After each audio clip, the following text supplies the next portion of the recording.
नमस्कार मित्रों, मैं व्यास महाराज हिंदी संस्कृति नामक इस चैनल में आप सबका स्वागत करते हुए आज अति हर्ष को प्राप्त हो रहा हूं। मुझे ये बताते हुए अति हर्ष हो रहा है कि कल 1 जून सोमवार के दिन ज्येष्ठ शुक्ल 10वीं तिथि के दिन हस्त नक्षत्र भी आ रहा है, व्यतिपात योग भी है, वृष राशि सूर्य भी है और कन्या का चंद्रमा भी है। और इसी समय पे इस महासुंदर योग में गंगा दशहरे का महापर्व भी है। मित्रों, आज हम बड़े भाग्यशाली हैं कि हमें गंगा पान का, गंगा के दर्शन का, गंगा में नहाने का सौभाग्य मिलता रहा है। यदि हम इसका इतिहास जानें तो हमें ज्ञात होगा कि इक्ष्वाकु वंश के राजा सगर के प्रपौत्र महाराज भागीरथ की तपस्या से प्रसन्न होकर गंगा ने इस भूतल पर आने की स्वीकृति प्रदान की, पर गंगा के वेग को सहने की ताकत किसी में भी नहीं थी। इस पर ब्रह्मा जी के कहने पर भागीरथ ने भगवान शिव को तपस्या करके प्रसन्न किया। भगवान शिव ने अपनी जटाओं को खोल दिया और गंगा को कहा कि आओ, मैं तुम्हें धारण करूंगा। गंगा अपने वेग को देखकर हंसने लगी कि मेरे वेग को कौन कैसे धारण करेगा। गंगा के अहंकार को देख करके भगवान शिव ने उसे अपनी जटाओं में ही समेट लिया। जटाओं के अंदर घूमते घूमते गंगा कहीं बाहर निकलने का रास्ता नहीं पा रहे थे। भागीरथ ये सब समझ गया और उसने फिर भगवान शिव की स्तुति करनी शुरू की। महाराज, मेरी तपस्या का तो अर्थ ही खत्म हो जाएगा। मेरे पितरों का उद्धार कैसे होगा? आप कृपया गंगा को मुक्त कीजिए। भगीरथ की प्रार्थना से प्रसन्न होकर भगवान शिव ने अपनी जटाओं से गंगा को बाहर निकाला और हिमालय पर छोड़ा। वहां से गंगा भागीरथ के रथ के पीछे पीछे चलने लगे और बंगाल में कपिल देव के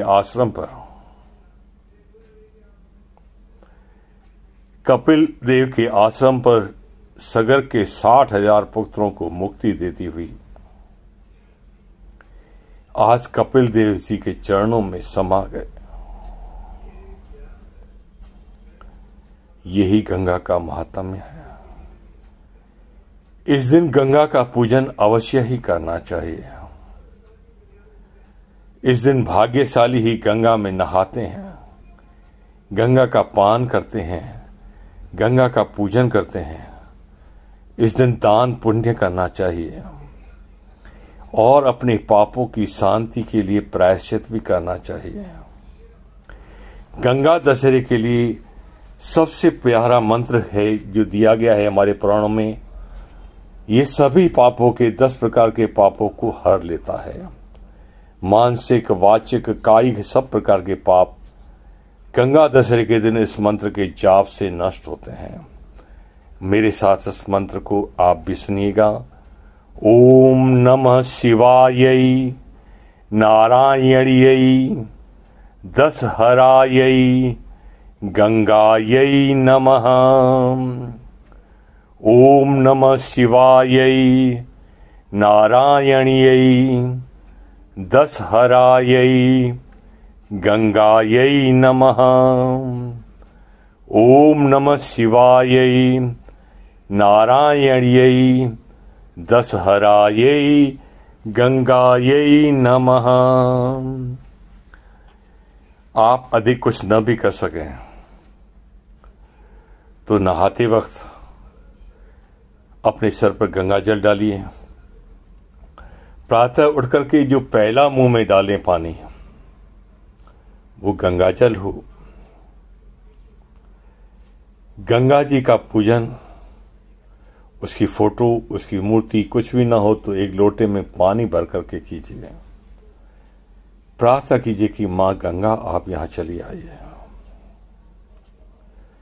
और फिर कुमकुम, रोली, हल्दी आदि सब प्रसाद चढ़ा करके मां गंगा का पूजन कीजिए।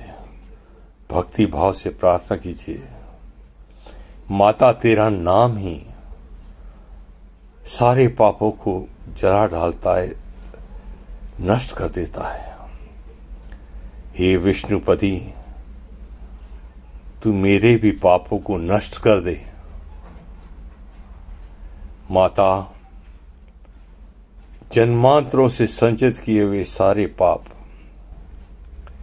आज तेरा स्पर्श करने मात्र से नष्ट हो जाए।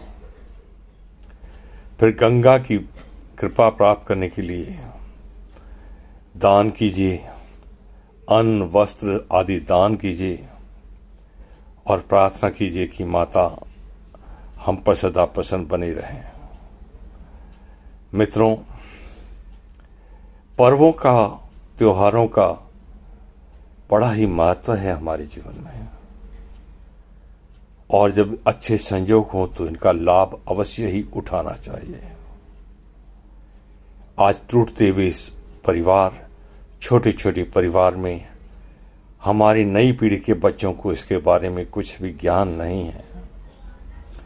उन्हें अवगत कराने के लिए ही आधुनिक टेक्निक का प्रयोग करते हुए हम ये छोटा सा वीडियो आपकी सेवा में समर्पित कर रहे हैं। यदि आप भी चाहते हैं कि हमारा ये सनातन धर्म ऐसे ही पृथ्वी पर चलता रहे, फैलता रहे और सबका पोषण करता रहे, तो इस धर्म के प्रचार और प्रसार के लिए अवश्य ही इस चैनल को सब्सक्राइब भी कीजिए, लाइक भी कीजिए, अपने मित्रों में शेयर कीजिए और बेल आइकॉन बजाइए। साथ ही मित्रों, अपने विचारों से हमें अवगत भी कराते रहिए। धन्यवाद। फिर मिलेंगे, तब तक सुखी रहिए, खुश रहिए और भगवान की कृपा पात्र बने रहिए।